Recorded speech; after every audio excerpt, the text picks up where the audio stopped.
नमस्कार, मैं अनन्या मिश्रा और आप देख रहे हैं माय भारत न्यूज। क्रिसमस का डे आ गया है और क्रिसमस डे पे अगर सेंटा क्लॉज और क्रिसमस ट्री की बात ना हो तो फिर किस चीज़ की बात हो। आपको आज हम बताएंगे क्रिसमस डे के बारे में।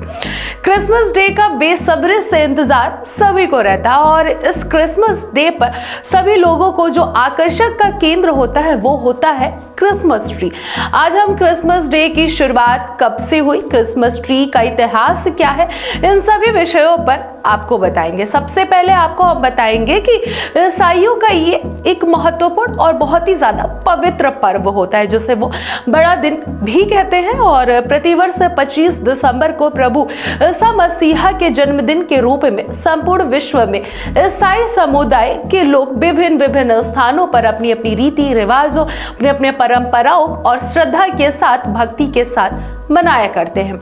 इस दिन चर्चों में क्रिसमस डे के उपलक्ष्य में बिजली की लड़ियों से परिसरों को सजाया जाता है। वहीं क्रिसमस के मौके पर क्रिसमस वृक्ष का विशेष महत्व होता है। यह सदाबहार क्रिसमस वृक्ष होता है जो डगलस और बालसम या फिर फर का पौधा होता है, जिस पर क्रिसमस के दिन बहुत ही ज्यादा सजावट की जाती है। अनुमान के आधार पर अगर बात कही जाए तो इस प्रथा की शुरुआत प्राचीन काल के मिस्र चीनियों या हिब्रू लोगों ने की थी। वहीं यूरोप वासी लोग भी सदाबहार पेड़ों को घरों में सजाया करते हैं। ये लोग इस सदाबहार पेड़ की मालाओं, पुष्पहारों को जीवन की निरंतरता का प्रतीक मानते हैं।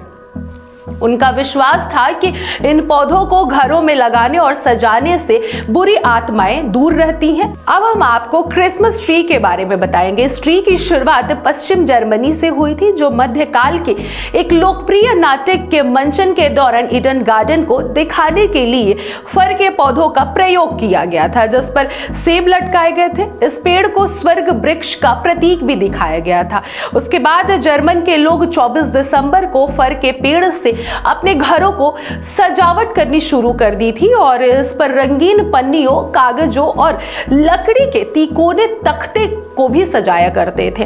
इसी तरह इस ट्री के बारे में अगर बात कही जाए तो विक्टोरिया काल में इन पेड़ों पर मोमबत्तियां और टॉफियां और बढ़िया किस्म के केक द्वारा सजाया जाता था और केक को रिबन और कागज की पट्टियों से पेड़ पर बांधा जाता था। वहीं अगर इंग्लैंड की बात कही जाए तो इंग्लैंड में क्रिसमस की शुरुआत प्रिंस अल्बर्ट ने सन 1841 ईस्वी में विंडसर कैसल के पहला क्रिसमस ट्री लगाया था। क्रिसमस की रात सेंटा क्लॉज द्वारा बच्चों के लिए उपहार लाने की मान्यता है। ऐसी मान्यता है कि सेंटा क्लॉज रेडियर पर चढ़कर किसी बर्फीले जगह से आते हैं और चिमनियों के रास्ते घरों में प्रवेश करके सभी अच्छे बच्चों को तोहफे देते हैं, उनके सरहाने पर उपहार छोड़ जाते हैं। सेंटा क्लॉज की प्रथा संत निकोलस ने 4वीं या 5वीं सदी में शुरू की थी और वही निकोलस एशिया माइनर के बिशप भी थे। उन्हें बच्चों और नाविकों से बेहद प्यार था और उनका उद्देश्य था कि क्रिसमस और नव वर्ष के दिन गरीब अमीर सभी प्रसन्न रहें।